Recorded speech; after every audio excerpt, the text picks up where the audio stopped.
हाँ, ये एक ऐसी चीज़ थी जो पहली बार की थी, क्योंकि फ़िल्में जो हैं वो एक ही डायरेक्टर के अंडर होती हैं। ओटीटी प्लेटफ़ॉर्म पे कई बार 2 डायरेक्टर के साथ काम करने का मौका मिलता है, तो ये एक ऐसा काम था जहाँ 2 अलग-अलग डायरेक्टर्स अलग-अलग थॉट प्रोसेस के साथ आपके साथ काम करते हैं। बट आई थिंक दोनों का स्टाइल ऑफ वर्किंग थोड़ा-सा अलग है। दोनों का स्टाइल ऑफ आई थिंक जिस तरह से वो फ्रेमिंग करते हैं वो थोड़ा-सा अलग है। जिस तरह से उनके दिमाग में एडिटिंग होती है वो थोड़ा-सा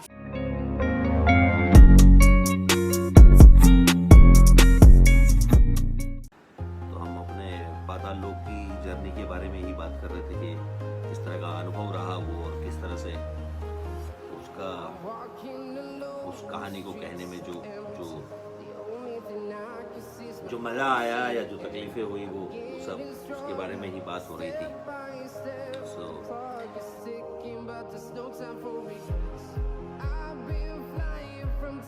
आई थिंक हथौड़ा त्यागी जो है वो बड़ा इंटरेस्टिंग कैरेक्टर लगता है, और चाकू बहुत इंटरेस्टिंग कैरेक्टर लगता है, स्पेशली हथौड़ा बिकॉज उसके पास लाइनें नहीं है, बट वो इतना स्ट्रॉन्ग कैरेक्टर है उसके बावजूद कि उसको तोड़ना सबसे मुश्किल होता है। तो अपने अलावा मुझे लगता है कि हथौड़ा त्यागी एक ऐसा कैरेक्टर जो बिना डायलॉग्स के और बिना किसी मोड ऑफ एक्सप्रेशन के उसको करना थोड़ा सा चैलेंजिंग होता और बहुत मज़ा आता उसको करने में। और सबने आप जितनों ने देखा है उसके लिए बहुत बहुत धन्यवाद। आई होप और कुछ ना कुछ तो मनोरंजन आपका घर बैठ के हो ही गया होगा। तो हम सबको पूरी टीम की तरफ से आप लोगों को बहुत बहुत धन्यवाद।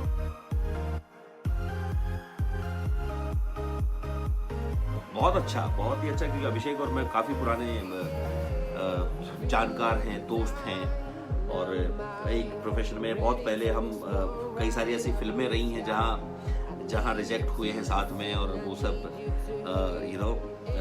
बड़ा वो जर्नी हमने एक दूसरे की देखी है। तो बहुत अच्छा लगा उसके साथ काम करके, और वो बहुत ही अमेजिंग एक्टर है।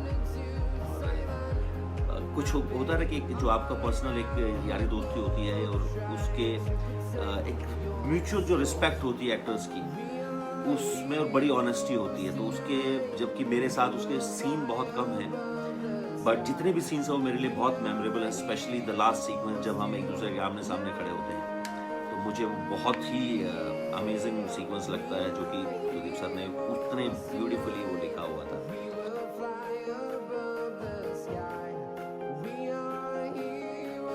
हाँ, देखो यही खूबसूरती है हाथीराम के किरदार की कि उसकी जो रिलेशनशिप्स हैं, चाहे वो वाइफ के साथ हैं या बेटे के साथ हैं या पुलिस स्टेशन में है, चाहे फिर वो अंसारी हो, चाहे फिर विर्क हो और डीसीपी भगत हो, उन सब के साथ उसका रिलेशनशिप बड़े इंटरेस्टिंग है।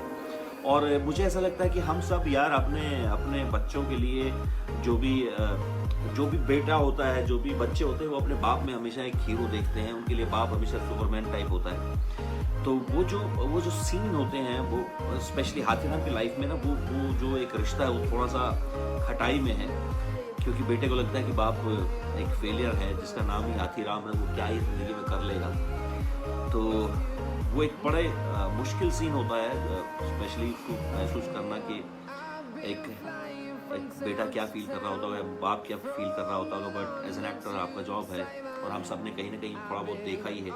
जनरली हम टीनेज में ना मुझे ऐसा लगता है कि मोस्ट ऑफ द फैमिलीज जो हैं, स्पेशली मिडिल क्लास, टीनेज में अपने पिताओं से, उनका स्पेशली लड़कों का अपने पिताओं से ना बड़ा एक कोल्ड वॉर सा उनके बीच में रहता है। सबने अपना किया है आपने अपनी लाइफ में, और वो जब आपको वापस याद आता है तो आपको लगता है कि आप बचपन में काफ़ी गधे किस्म के इंसान रहे हो, क्योंकि आपने उन चीज़ों को कभी इम्पोर्टेंस नहीं दी जो आपके बाप जो है, आपके पिता जो आपसे कहना चाह रहे हैं। तो उसका कुछ टच वहाँ ज़रूर देखने को मिला।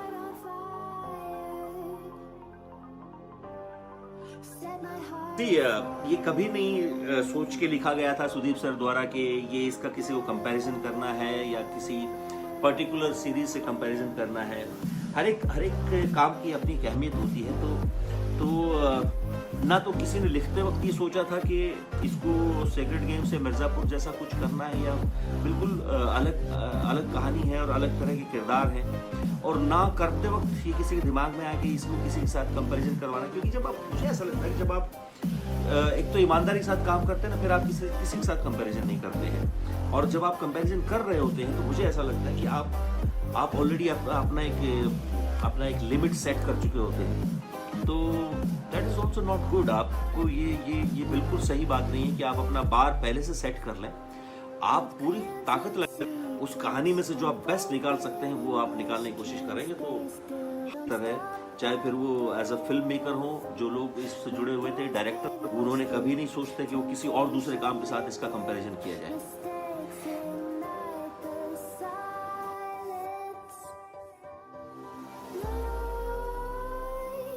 मैंने कभी नेपाली गाली नहीं दी इस उसमें।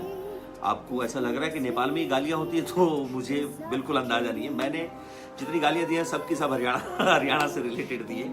वो सारी लैंग्वेज में जो गालियाँ, वो बहुत ही हरियाणा की एक उस लैंग्वेज का इस्तेमाल करते हुए की है।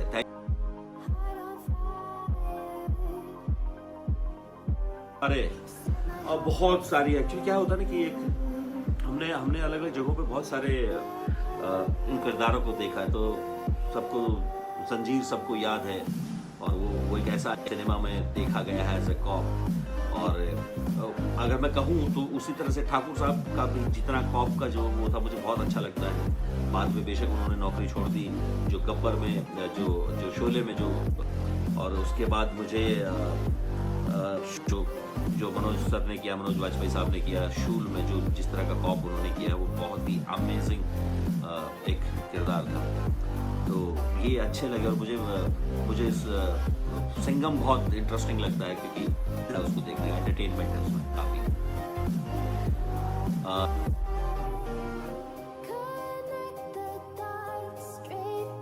एक्टर के तौर पे जो है वो भारतीय सिनेमा में थोड़ी सी दस्तक हो गई थी, नॉक कर दिया था। बहुत ही खूबसूरत किरदार लिखा गया था, और बहुत ही खूबसूरती से अनुराग सर ने उसको पर्दे पे उतारा। I am so lucky to get Shahid Khan, और part of a film, gangs of Wasseypur जैसी फिल्म का हिस्सा होना अपने आप में एक लकी फील था। और वहाँ से यहाँ तक अच्छी जर्नी रही सर। कुछ यादें, कुछ अच्छी, कुछ बुरी, कुछ खट्टी मीठी, और कुछ सक्सेस, सबकी जर्नी शाहिद खान से लेके हाथीराम तक वही जर्नी है। तो खुशी है कि कुछ ना कुछ अच्छा ही करने की कोशिश कर रहे हैं। थैंक यू संदीप डबाज भाई, लटगाड़ तो दिया ही, पाटना बाहर होगा ही तो है यार।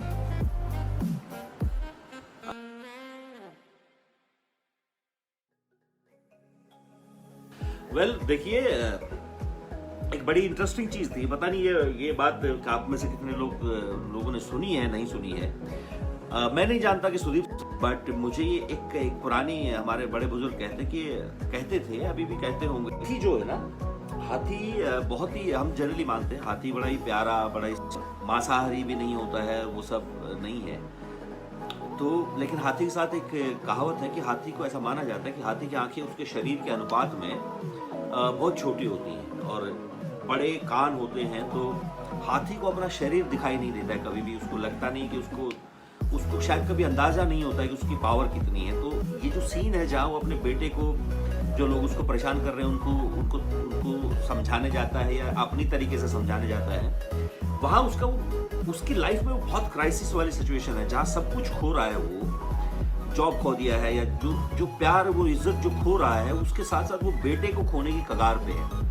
मतलब उसके पास बंदूक मिल गई है, तो अगला कदम क्या होगा?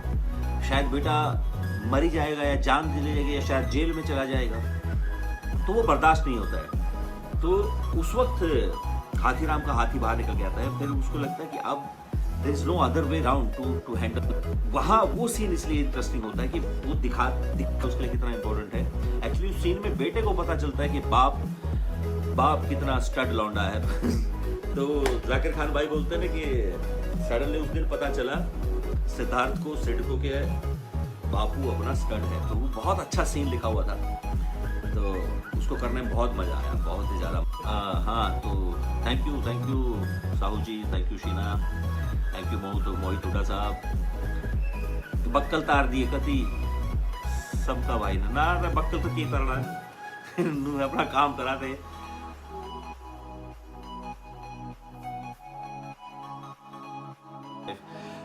इम्प्रोविज़ेशन होता रहता है स्पेशली लैंग्वेज को लेके, क्योंकि सुदीप सर ने क्योंकि जिस तरह से मैंने उसको अपना हरियाणा का एक एनआरसी क्या नाम है दिल्ली एक पुलिस कॉप जो सुदीप सर ने बोला था कि शुरू कर दिया होगा अपने बचपन में या उससे पहले, तो मैंने उसको हरियाणा का बनाया क्योंकि मैं हूँ हरियाणा से। तो मुझे ये था कि कम से कम एक लैंग्वेज ऐसी होगी जिसकी जो मेरी मातृभाषा है जिसको मैं पकड़ पाऊँगा। तो स्पेशली जो जो जो जिस तरह के बहुत ही छोटे इंसिडेंट्स या बहुत ही छोटी लाइनें या कुछ ऐसे हैं जो बहुत ही कल्चरल स्पेसिफिकली हरियाणा के हैं, तो उतना इम्प्रोवाइज ज़रूर किया गया उसके खाने पीने। और जब बहुत ही अपने में होता है तब वो अपनी लैंग्वेज में बात करता है, तो उतना तो देखता भी। तो थैंक यू आप सबको इतना पसंद आया। वो बहुत इंटरेस्टिंग राइटिंग थी, बहुत मज़ा आया उसको। सबके वक्त है नेटवर्क का कुछ करवाओ यार।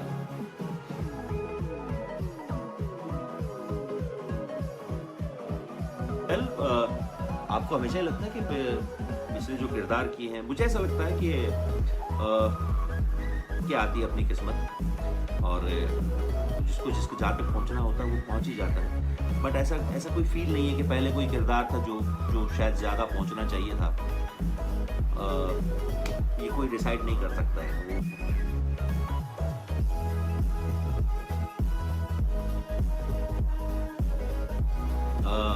आई थिंक एक एक्टर के तौर पे आपको सब वो किरदार अच्छे लगते हैं जो आप करते हो। तो स्पेसिफिक किरदार नहीं है कि इसको मैं कहूँ कि यार इसको ही करने में मज़ा आता है। सब तरह का काम करने में मज़ा आता है जब आप नेगेटिव पॉजिटिव काम करते हो, ग्रे शेड्स के किरदार करते हो, सब तरह के काम में मज़ा आता है। और अच्छी बात है कि कुछ नया मिलता रहे, नहीं तो बोर हो जाएगा एक्टर। मुझे बोरियत से बहुत परेशानी है, बोर नहीं होना चाहता मैं ज़िंदगी से। थैंक यू सबको जो कह रहे हैं कि बहुत रियल था सब कुछ। और thank you Praveen Jain, thank you भाई, थैंक यू परविंदर, क्या गजब काम किया था। थैंक यू भाई सबको। मतलब मैं वही कह रहा हूँ कि आप लोगों ने जिस तरह से उस काम को रिसीव किया ना, ये बहुत ही कमाल का अनुभव है।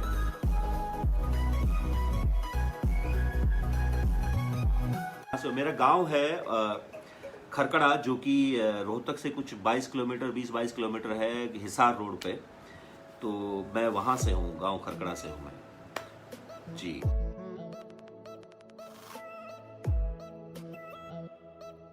जी Raazi was very special film, always been.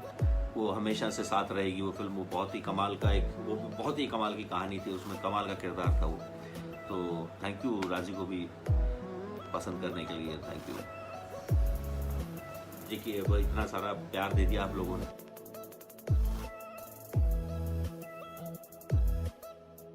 हाँ, ये एक ऐसी चीज थी जो पहली बार की थी, क्योंकि फिल्में जो है वो एक ही डायरेक्टर के अंडर होती हैं। OTT प्लेटफॉर्म पे कई बार 2 डायरेक्टर के साथ काम करने का मौका मिलता है। तो ये एक ऐसा काम था जहाँ 2 अलग-अलग डायरेक्टर्स अलग अलग थॉट प्रोसेस के साथ आपके साथ काम करते हैं। बट आई थिंक दोनों का स्टाइल ऑफ वर्किंग थोड़ा सा अलग है। दोनों का स्टाइल ऑफ आई थिंक जिस तरह से वो फ्रेमिंग करते हैं वो थोड़ा सा अलग है। जिस तरह से उनके दिमाग में एडिटिंग होती है वो थोड़ा सा अलग, कि वो दोनों ही प्री प्रोडक्शन के टाइम पे इतना उस कहानी के साथ इतना उनका जेल हो गए थे उस कहानी के साथ कि उन्होंने आपस में ही इतना उन्होंने उसके वर्कशॉप किया था दोनों।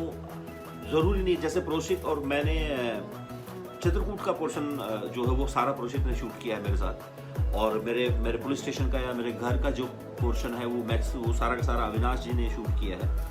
तो इसके बावजूद दोनों इकट्ठे होकर हर लोकेशन पर गए थे, तो दोनों का बहुत अच्छा कॉम्बिनेशन है। लेकिन बहुत इंटरेस्टिंग था पहली बार 2 अलग-अलग एक ही कहानी को 2 अलग-अलग नजरिए से देखने का, तो नया एक्सपीरियंस था।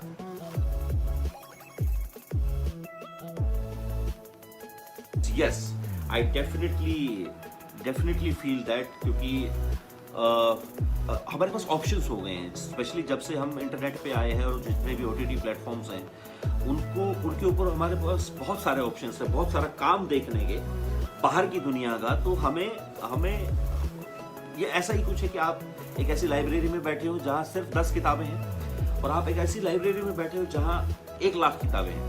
तो सडनली आपके पास ऑप्शंस ज़्यादा होते हैं पढ़ने के लिए, देखने के लिए, और में आप जाओगे, आपको आपको ज़्यादा एक्सपीरियंस होगा, ज़्यादा आपका विजन बढ़ता है उन चीज़ों से। तो इसकी जो सोच है और जिस तरह से वो प्रोग्रेसिव है, वो बहुत इंटरेस्टिंग दौर में है। Thank you Gurpreet, thank you Ashutosh ji, thank you so much Nitin.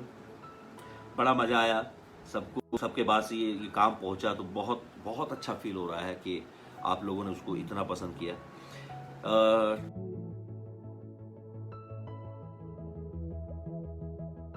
हाँ, बिल्कुल, बिल्कुल। क्या है ना, बात सिर्फ थिएटर एक्टर्स की नहीं है, बात एक्टर्स की है।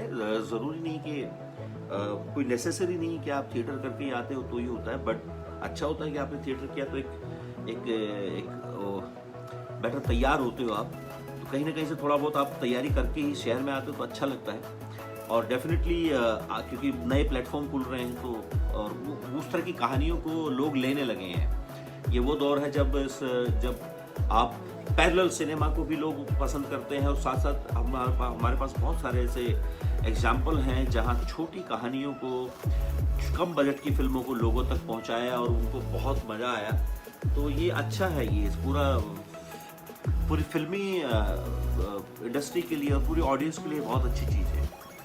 तो वो एक अच्छा मज़ेदार चीज़ थी, इस्तेमाल करता हूँ उस चीज़।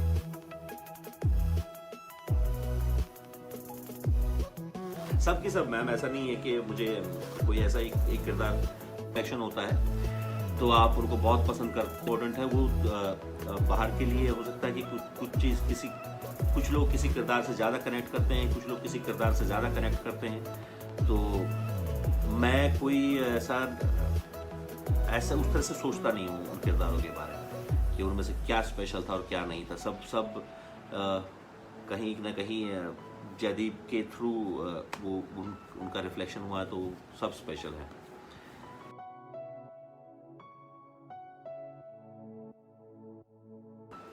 नहीं सर, बिल्कुल नहीं सोचा था जब ये बना रहे थे धर साहब, बिल्कुल नहीं सोचा था, क्योंकि बनाते वक्त ही कोई सोचता नहीं है। जैसे ये वैसा ही सवाल है कि जब कोई पूछ रहा था कि क्या आप बनाते वक्त सेक्रेड गेम्स और मिर्ज़ापुर के साथ इसको जोड़ रहे थे, बिल्कुल नहीं। जब आप बना रहे हो तो कभी नहीं सोचते हो कि यार एक सुपर हिट जाएगी, आपको है और उनकी ऑनेस्टी पहुंचानी है, तो वही सोच थी सबकी।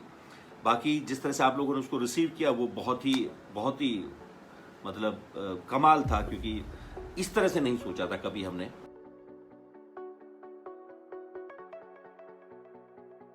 हाँ, मुझे पर्सनली बड़ी दिक्कत होती है, सही बताऊं तो, क्योंकि मुझे फौज में जाना था कभी एक टाइम पे, तो मुझे बहुत दिक्कत होती है, बहुत ही पर्सनल लेवल पे, कि जब ऑन स्क्रीन कोई सैल्यूट गलत मारता है ना, मुझे बड़ी दिक्कत होती है। तो मैंने कोशिश की कि मैं जितना रियल सैल्यूट मार सकूं, उतना जितना जैसे होता है वैसे मारने की कोशिश करूं। तो और जहां तक जिस सैल्यूट की आप बात कर रहे हैं, वो सब बहुत स्पेशल मोमेंट है क्योंकि कहानी में, तो उसमें था कुछ रियल था उसमें, अपनी तरीके का। जी,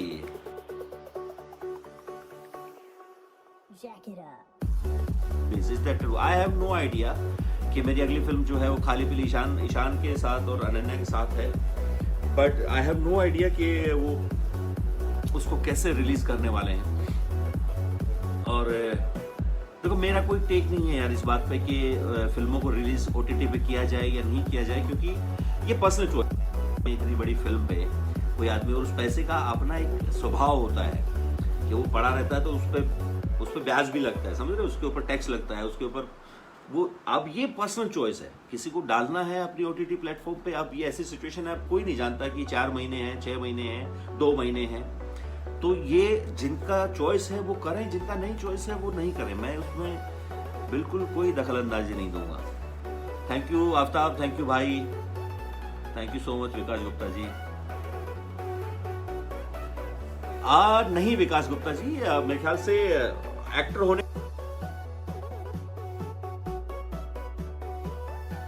का फायदा मिला। हाँ, हरियाणवी बोनस पॉइंट जरूर था, क्योंकि मुझे ऐसा लगता है कि अगर कोई एक्टर इसको, क्योंकि ये सुदीप सर की कोई ऐसी हार्ड फास्ट एक तरह से क्या कहते हैं कि कोई शर्त नहीं थी कि हरियाणवी एक्टर होना चाहिए। वो एनसीआर का किसी का भी रीजन का हो सकता था, हो सकता है यूपी से हो, वो कहीं से भी हो सकता था। तो मुझे इतना जरूर फायदा मिला कि मैं एनसीआर का था, इन द सेंस क्योंकि सुदीप सर ये चाहते थे कि लैंग्वेज जो है वो बहुत ही ऑथेंटिक हो, स्पेशली जब वो अपने जोन में बात कर रहा हो। बाकी उन्होंने मेरा काम देखा हुआ था, तो उसका भी उसका मुझे लगता है सबसे बड़ा जो रीज़न था वो ये था। बट बोनस ज़रूर था कि मैं हरियाणा से था, क्योंकि उसके बाद मुझे लैंग्वेज पे ज़्यादा मेहनत करने की ज़रूरत नहीं पड़ी।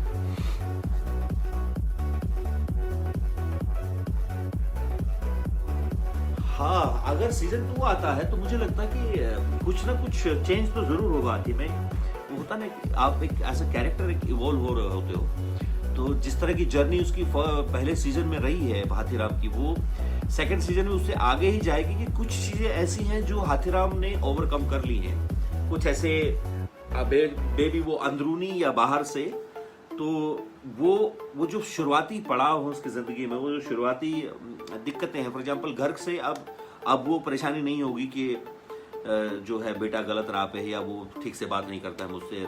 कुछ प्रॉब्लम्स को हाथीराम ने हैंडल कर लिया है, तो उसकी जो अगली जर्नी अगर हुई तो वो इससे बड़ी प्रॉब्लम्स के साथ हो सकती है, या कुछ ना कुछ इवॉल्व जरूर होगा वो, इसमें तो कोई दो राय नहीं है।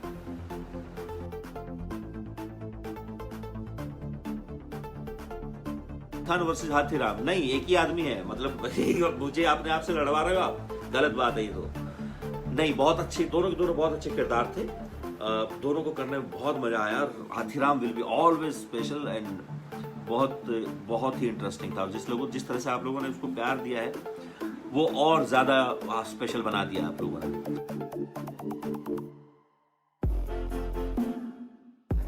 लगाया था जो बुरा था, मुझे सही बताऊं, मैं क्योंकि अभी बहुत टाइम से जब से रिलीज हुआ तब से बहुत ज्यादा वक्त नहीं मिला है उसको देखने का, तो पर मुझे ऐसा लगता है अगर मैं सिर्फ किरदारों की बात करूं तो एक से एक खतरनाक किरदार लिखे हुए हैं उसमें।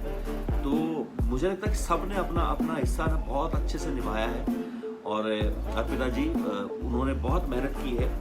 तो मैंने देखा नहीं है तो अभी, बट मैं ये मानता हूँ जितना प्यार आप लोगों ने दिया कि ऐसा कोई किरदार नहीं होना चाहिए जिसने कुछ खराब कर दिया हो। बट लिखाई के तौर पे मैं कह सकता हूँ, राइटिंग के तौर पे, कि वो बहुत ही अमेजिंगली लिखे हुए किरदार, छोटे छोटे, फॉर एग्जाम्पल दोनेलिया है, अब ग्वाला भाई है, या जो हमारे पत्रकार है वो है, बबुआ का एक कैरेक्टर जो मेरे साथ है, छोटी सी जर्नी पे होता है, जो कि ऑटो चलाता है। तो वो इतने छोटे छोटे कैरेक्टर्स हैं, बट वो इतने इम्पोर्टेंट हैं क्योंकि बबुआ बेचारा मेरी वजह से मारा जाता है। वो इतना, हाथीराम के लिए वो छोटा सा कैरेक्टर इतना इम्पोर्टेंट हो जाता है उस टाइम के लिए। तो बहुत इंटरेस्टिंग कैरेक्टर लिखे हुए थे।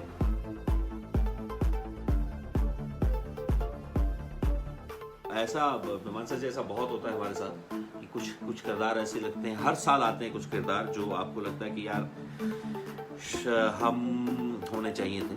तो उनमें से बहुत सारे, जैसे मुक्काबाज मेरा एक बहुत फेवरेट किरदार है जो विनीत ने किया था, जो कि मुझे लगता है कि बहुत ही एक पावरफुल रोल था।